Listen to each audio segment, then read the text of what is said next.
आजको बसाइमा भक्त स्याङतानद्वारा लिखित कथा सुनाउँछु, जलजला।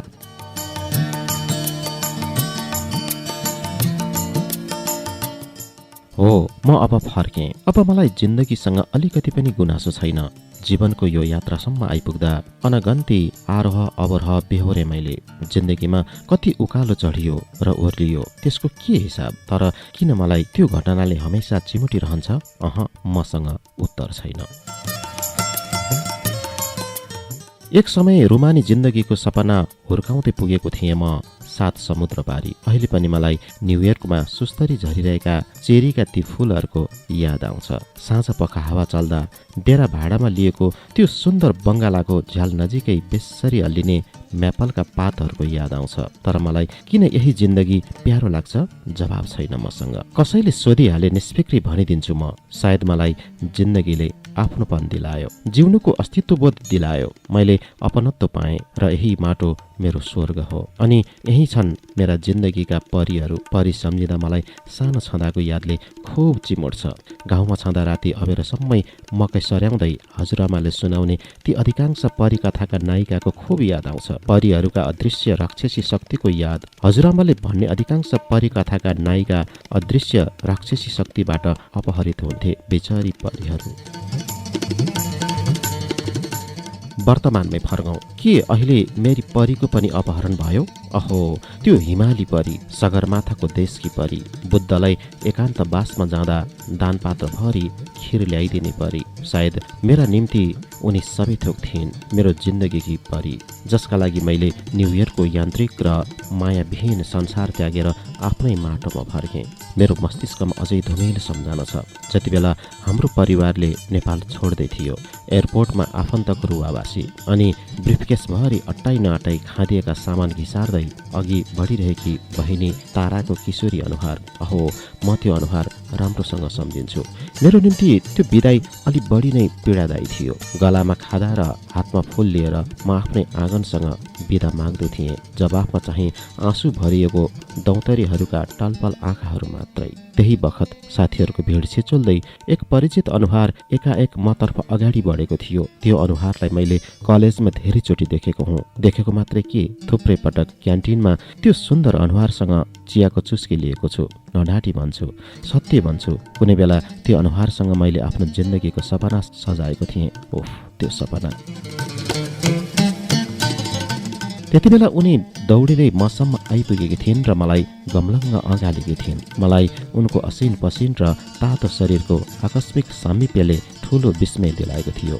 असजिलो बोधले मेरो अनुहार रातो भएको थियो र साथीहरूतर्फ हेर्दै फगत म उभिरहेँ।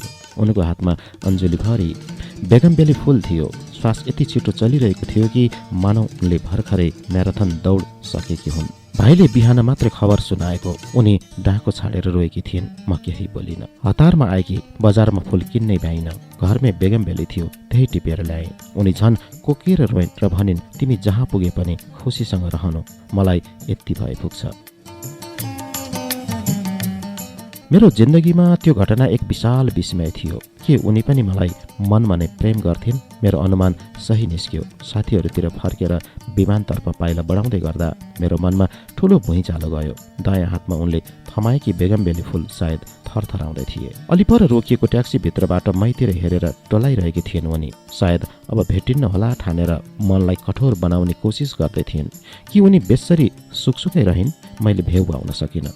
उनले कति बेला मेरो हातमा सुन्दर डायरी थमाइन्, मैले पत्तै पाइनँ। भित्र पसेपछि मेरो होस खोल्यो। सायद जीवन यस्तै हुँदो हो, रुनु र हाँस्नु दुवै। मलाई धेरैले निर्दयी भन्छन्। हो, त्यही निर्दयी आवाजका साथ केही घण्टाको प्रतीक्षापछि प्लेन उड्यो। मलाई पछि थाहा भयो, जति बेला प्लेनमा पाइला हालेँ त्यही पाइला मेरो माटो, प्रेम र आस्थामाथिको धोका रहेछ। त्यसभन्दा बढी मेरै जिन्दगीमाथिको धोका। प्लेन बौद्ध स्तूपमाथि हुँदै काठमाडौँ उपत्यकालाई एक फन्को मारेर पश्चिमतिर सोझियो। मैले उनले दिएकी चिठी खोलेँ। तारा दायाँपट्टि सुन्दर हिमश्रृङ्खलाहरू निहाल्दै थिइन्। तर मेरो संसार उनले निहालेको हिमाल जस्तो सेतो र सफा थिएन। त्यहाँ त भयङ्कर हिम पहिरो जानेवाला थियो। सायद तारालाई मेरो हकीकतको कुनै जानकारी थिएन। डायरी हेर्दै गएँ। डायरीको बीचमा एउटा सुन्दर तस्बिर थियो। मैले ठम्याए अनुसार डिग्री पास गर्दाको खुसियालीमा उनी कहाँ जाँदा उनकी सानी बहिनीले खिचिदिएकी हुन्, जहाँ बेगम बेलीको रोक्नेर उनीसँग उन्मुक्त हाँसिरहेको थिएँ म। प्रिय अमर, हृदयको ढुकढुकी, सायद तिम्रो डिभी सपना साकार भयो। सम्झ, मेरो आँसुले भिजेको त्यो डिभी सपना बोकेर तिमीले आफ्नो माटो छाड्दैछौ र सायद तिमी अब कहिल्यै फर्किने छैनौ मेरो माटोमा, मेरो जीवनमा। तिमी अर्कै माटोका मान्छे भयौ। कुनै बेला मैले तिमीलाई मेरो जीवनको वसन्त सोचेकी थिएँ, तर तिमीले मलाई बुझ्ने कोसिसै गरेनौ। त्यो मेरा निम्ति ठूलो पीडा थियो। पाइतालले कुल्चिनु नै थियो भने आखिर किन हुर्कायो बगाइसम्म फूल? कुनै जवाफ नदिए पनि अब मेरो गुनासो हुने छैन। बिहान भाइले खबर ल्यायो, पत्याएको थिइनँ। निकै बेर रोएँ। यी अक्षरहरू मेरो आँसुका साक्षी छन्। मलाई भोलि पनि आफ्नै आमाको माटोलाई नभुल। बिदा, तिम्रै जलजला। डायरीका शब्दहरूले एकाएक मलाई चिमुटिरह्यो, मलाई दोहोऱ्याइरह्यो अतीततिर। त्यो अतीत जहाँ हामी थाहै नपाई एक अर्कालाई प्रेम गर्थ्यौँ। तर यो कुरा न उनले भन्न सकिन् न मैले। गुमराहमा बितेका ती दिनहरूमाथि म अहिले खेद प्रकट गर्छु, चुकचुकाउँछु। तर के गर्नु, समयले त नेटो काटिसक्यो। कलेजका ती दिनहरू साँच्चीकै रोमाञ्चक थिए। पहिलो पटक कलेजमा भेट भएकी जलजलाले यति धेरै सपना बुनिसकेकी रहेछन् भन्ने बल्ल आज बुझ्दै थिएँ। कलेजमा प्राय कम बोल्ने स्वभावकी थिइन् उनी। पहिलो पटक देख्दा उनले निलो जिन्स प्यान्ट र कलेजी कलरको टी सर्टमा सर्लक्क कपाल छाडेकी थिइन्। उनको हातले पटक पटक कानमाथि सिउरिरहे पनि त्यो एक्केस र कपाल बारम्बार निधारतिर लत्रिरहन्थ्यो, जुन कपालका कारण झन् सुन्दर लाग्थिन् जलजला। साथमा सधैँ कफी कलरको लेडिज ब्याग दाहिने काँधमा भिर्दै कलेजको कक्षामा प्रवेश गर्थिन्। दुई चञ्चल आँखा बीचका मङ्गोल नाक छेडेकी र नत्थी लगाएकी ती मतुवाली सुन्दरीले कलेजका सबै युवाको नजर आफूतिर खिचिरहेकै हुन्थिन्। हाम्रो परिचय भने एक चिसो दिन पुस्तकालयमा भएको थियो। बलियोसँग हात मिलाउँदै उनले भनेकी थिइन्, म जलजला पुन, घर रोल्पा थबाङ। त्यसवखत रोल्पा शब्दले मनमा अनौठो अनुभूति दिन्थ्यो। उनी आदिम भूमिबाट उज्यालोको खोजी गर्दै सहर आइपुगेका आदिम मान्छे जस्तै सोच्थे सहरका मान्छेहरू रोल्पाका मान्छेलाई। मलाई पनि यो मनोविज्ञानले बेसरी गाँजेको थियो। फलस्वरूप हामी सँगसँगै भएर पनि नजिक हुन सकेनौँ। मित्रता हुँदाहुँदै पनि आत्मीय बन्न सकेनौँ। आफ्नै ठाने पनि मनमा कतै लुकी बसेको रोल्पा शब्दले टाढा बनाइदिन्थे। आज अचानक निम्तिएको यो परिस्थिति र डायरीभित्रका चिठीले बेसरी निस्सासिए झैँ भए। सबैभन्दा आत्मीय मान्छे कतै छुटे जस्तो, भुले जस्तो अनुभूतिले भित्रदेखि गाँच्दै लगिरहेको थियो। चिठी तारालाई देखाएँ, खै किन हो उनी पनि रोइन्। सायद हुनेवाला एक असल पारिवारिक सदस्यलाई उनले पनि गुमाएकी थिइन्। त्यसभन्दा बढी सायद दाजुको जिन्दगीमा आएको भुइँचालोले उनलाई पनि छोयो। उनी भन्दै थिइन्, जलजला असल केटी हुन्। अघिल्लो सिटमा बस्नुभएकी आमालाई केही बताउन मन लागेन। सायद उहाँलाई पनि आकाशमाथि उडिरहेको बादलको रमाइलोले छोएको छ। मानौ रामायणको पुष्पक विमानको मिथक आँखै सामुन्ने साकार भएको छ। जब न्युयोर्क पुग्यौँ, आमाको स्वास्थ्यमा समस्या आयो। शारीरिक भन्दा मानसिक स्वास्थ्यमा। थोरै बोल्ने, टोलाइरहने र खाना नखाने रोगले उहाँलाई गाँच्दै ल्यायो। त्यस्तो त उहाँलाई त्यसअघि कहिल्यै भएको मलाई याद छैन।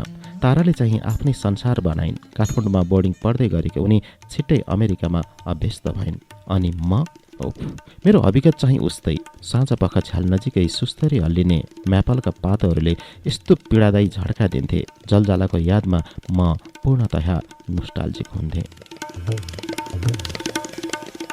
युगल वसन्त बिति गए अमेरिकामा। यसबीच अमेरिकाको जुम्ल्याहा टावरमाथि आक्रमण भयो। 2996 मानिसको ज्यान गयो। 6000 भन्दा बढी मानिस घाइते भए। मान्छेलाई मार्ने यो आतंकपूर्ण आक्रमण साँच्चीकै दर्दनाक भइबस्यो मानव इतिहासमा। यसबीच संसारले थुप्रै परिवर्तन देख्यो, तर हाम्रो जिन्दगीमा कुनै परिवर्तन आएन। फुल उसै गरी फुल्थे, हावा उसै गरी चल्थ्यो, तर त्यो फुलमा, त्यो हावामा मेरो नेपाल थिएन र मेरी जलजला पनि थिएनन्। अब बिरामी हुने पालो मेरो आयो। अक्सर राति अबेरसम्म जलजला सम्झेर म अनिदो हुन्थेँ। कैयौँ रातहरू जलजलाकै यादमा एक तमासले टोलाएर बिति गए। टोलाउँदा टोलाउँदै कुन बेला निदाउँथे पत्तै पाउँदैनथे। अचानक कलेजको क्यान्टिनमा जलजलासँग भेट भयो। सधैँ चाहिँ कालो चिया र मालपुवा मगायौँ। कलेजको क्यान्टिनमा सधैँ बिहानी खाजा यही हुन्थ्यो हाम्रो।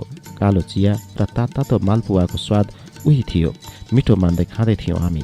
कलेज बाहिरको सडकमा विद्यार्थीहरूले टायर सल्काइसकेका थिए। भर्खरै पेट्रोलियम पदार्थ र ग्यासमा भएको मूल्य वृद्धिको विरोधमा विद्यार्थी सङ्गठनहरूले आन्दोलन घोषणा गरेका थिए। प्रदर्शनी मार्गमा जब विद्यार्थीहरू आन्दोलन घोषणा गर्थे त्यो आन्दोलनको झिल्का देशैभरि सल्किन बेरै लाग्दैन थियो र यहाँबाट सुरु भएका कैयौँ आन्दोलनले देशैभरि तरङ्ग पैदा गर्थ्यो र धेरै पटक सरकारलाई घुँडा पनि टेकाएको थियो। क्यान्टिनको दायाँ कुनाको टेबलमा हामी दुई मात्र थियौँ। सबैजसो साथी सडकको आन्दोलनमा सहभागी र रमिते हुन निस्किसकेका थिए। क्यान्टिनको ठुलो डाइनिङ हल लगभग खाली नै थियो। टेबलको आम्ने सामने बसिरहेका हामी दुई थियौँ। जलजला जुरुक्क उठिन् र मै बसेतिर सँगै ढेसिएर बसिन्। म वरिपरि हेर्छु र असहज मानेर चिया पिउने बहाना गर्दै अलिक कुनातिर सर्न खोज्छु। चियाको कप समाउन अगाडि बढाइसकेको मेरो दाहिने हात अचानक जलजलाले च्याप्प समातिन्। मेरो हातलाई उनले आफ्नो काखीतिर लगिन् र औँलाका चेपहरूमा आफ्नो औँला घुसाइन्। उनको हातको अनौठो तातोपनले मेरो हत्केलाभरि प्रेमिल न्यानो सलबलाउन थाल्यो। बसिरहेकै ठाउँबाट जलजलाले आधा शरीर मैतिर ढल्काइन् र माइलो ढल्काइसँगै टाउको मेरो दाहिने काँधमा अड्याइन्। मलाई यी सब अनौठो लागिरहेको थियो। क्यान्टिनको काउन्टरतिर हेरेँ। काउन्टरमा साउनी थिएनन्। उनी पनि सायद आन्दोलनको रमिते हुन बाहिर निस्किसकेकी थिइन्। अमर, म सधैँ यसरी नै तिम्रो निकटता चाहन्छु। तिमी एक निमेष पनि टाढा भएको रुचाउँदैन म। के तिमी मलाई यसरी नै साथ, आँट र भरोसा दिन सक्छौ? म चुपचाप उनलाई सुनिरहेको थिएँ। खाजा खाइसकेपछि हामी क्यान्टिनबाट निस्कियौँ। कलेज बाहिरको अवस्था तनावपूर्ण बनिसकेको रहेछ। सडकमा बलिरहेको टायरको नमिठो गन्ध छल्दै बस पार्कतिर जाँदै थियौँ। यता महेन्द्र पुलिस क्लब अघिल्तिर तैनाथ प्रहरी मुठभेडका लागि तयार थिए। साइरन बजाउँदै पुतली सडकतिरबाट एक हुल प्रहरी आइपुग्न साथ टियर ग्यास फायरिङको आवाजसँगै अगाडि बढिरहेका पुलिसहरू देख्यौँ। हामी दुवै प्रहरी र आन्दोलनकारीको माझमै बन्दी भयौँ। टियर ग्यास र टायरको धुवाँले निस्सासियौँ। जलजलाको मुठीले झनै बेसरी कसिएको थियो मेरो देब्रे पाखुरा। यति बेला धरतीमा सबैभन्दा सुरक्षित मेरै पाखुरा र सामिप्य नै हो झैँ गरी मेरै भरोसामा उभिएकी थिइन् जलजला। माटोमा बिछाएका इँटा उप्काउँदै प्रहार गरिरहेका थिए आन्दोलनकारीहरू। बाटोका रेलिङहरू भाँचिरहेका थिए। आरआर कलेजको क्यान्टिनमाथिको छतबाट केही युवाले प्रहार गरेका इँटाले प्रहरीहरू रगताम्य भएका थिए। अचानक गोली चल्यो। सँगै मेरो पाखुरा समातेर सुरक्षित बनिरहेकी जलजला ऐया आवाज निकाल्दै भुइँमा ढलिन्। रगताम्य जलजलालाई गोली लागेको देखेर म बेसरी चिच्याएछु, जलजला! बिउजाँदा पसिना छिटछिट आइरहेको थियो। हातगोडा बेसरी काँपिरहेका थिए। तर म प्रदर्शन मार्गको सडकमा थिएन। जुरुक्क उठेँ। सबैतिर हेरेँ। आफूलाई न्युयोर्कको अपार्टमेन्टमै भेट्छु। दायाँ बायाँ हेर्छु। ठाउँ उही, कोठा उही। तर एकछिन अघि म उनै जलजलाको साथमा काठमाडौँमा थिएँ। मलाई बेसरी ऐठन भएछ। आमाको हालत पनि दिनदिनै बिग्रिँदै गयो। हरदम आमा पनि छिमेकी र आफन्तबारे नै सोधखोज गरिरहनुहुन्थ्यो। मानौ आमा भौतिक रूपमा न्युयोर्क सहरको एउटा कुनामा त हुनुहुन्थ्यो, तर मानसिक रूपले सधैँ नेपालमै हुनुहुन्थ्यो। सधैँ नेपालमै पुग्नुहुन्थ्यो। एक रात उहाँ सपनाबाट बिउजिएर अचानक चिच्याउनु भयो। भन्दै हुनुहुन्थ्यो, बागमतीमा ठुलो बाढी आयो, अब काठमाडौँमा केही हुन्छ। के सोचेको थिएँ, के भयो? थुप्रै मानिस अटाएको यो न्युयोर्क मेरा लागि पीडाको भयङ्कर पहाड बन्न थाल्यो। फुर्सदमा हमेसा पुराना दिन सम्झिन्थे। कलेजको क्यान्टिनमा खुब रमाइलो गफ हुन्थ्यो। विनोद एक नम्बर गफाडी। निरञ्जन फुसफुस चुरोट मात्र तानिरहने। आकाश केटी देख्ने नहुने। अनि जलजला? अहिले थाहा भयो उनी मलाई किन चुरोट खानबाट रोक्थिन्। हो, म फर्केँ। मैले त्यो रङ्गीन दुनियाँमा जीवन भेट्टाउन सकिनँ। त्यहाँ काम थियो, पैसा थियो, रमाइलो र मोजमस्ती थिए, तर माया पटक्कै थिएन, जीवन थिएन। यहाँसम्म कि दिनरात यौन र रक्सीको दहमा डुबेको जिन्दगी पनि मलाई मेसिन जस्तै लाग्यो। अहिले म एउटा आकृति खोजिरहेछु, एक परिचित आकृति, जुन आकृति बिना अब मेरो जीवनको पाङ्ग्रा घुम्ने छैन। काठमाडौँ आइपुगेको भोलिपल्टै म जलजलाको डेरा भएतिर गएँ। उनको डेरा पाटन कृष्ण मन्दिर पछिल्लोतिरको सानो गल्लीभित्रको पुरानो नेवारी घरमा थियो। मलाई एकपटक कृष्ण मन्दिर घुम्न बोलाएकी बखत उनले देखाएकी थिइन् त्यो डेरा। हामीले त्यसबेला त्यही नेराको नेवारी खाजा घरमा छोइला, ममचा, बजी र बारा खाएका थियौँ। त्यही नेवारी खाजाकै आडबाट गल्लीतिर जाँदै गर्दा हरियो पर्दा आधा उघारेर हेरेँ। कतै नेवारी खाजा खाँदै पो छिन् कि उनले देखाएको डेरा पछ्याउँदै म त्यहाँ पुगेँ। घरको माथिल्लो तलाको आँखी झ्यालमा एक अधवैँसे महिला देखेँ। एक तमासले अनुहारमा उदासी पस्किरहेकी जलजलाकी छ्यामालाई चिन्न मलाई गाह्रो भएन। त्यसबेला जलजला सानीमासँग बसेकी थिइन्। नेवारी शैलीमा सधैँ छ्यामा भन्थेन उनी। त्यही झ्यालमा बसेर पर मन्दिरका छानामाथिबाट उडी गएका परिवारतिर हेर्दै टोलाइरहेकी थिइन् छ्यामा। नमस्कार गरेँ। उनले मेरो अनुहारतिर पुलुक्क हेरिन्। मलाई ठम्म्याउन सकिनन्। मैले परिचय दिएपछि मेरो हालखबर बुझ्नु अघि नै जलजलाबारे बोलिन्। जलजला हराएको 2 वर्ष भयो। त्यो दिन जलजला निकै उदास र दुखी थिइन्। म गाउँ गएर आउँछु भने निस्केकी जलजला न गाउँ पुगेको खबर पाएँ न फर्केर आइन्। जलजला गएदेखि म सधैँ यहीँ बसेर यो बाटो हेरिरहन्छु। मैले छ्यामालाई चुपचाप सुनिरहेँ। मनमा नै सोचेँ सायद जलजलाको यो हालत बनाउन मै बढी दोषी छु। त्यसपछि कहाँ गइन् जलजला?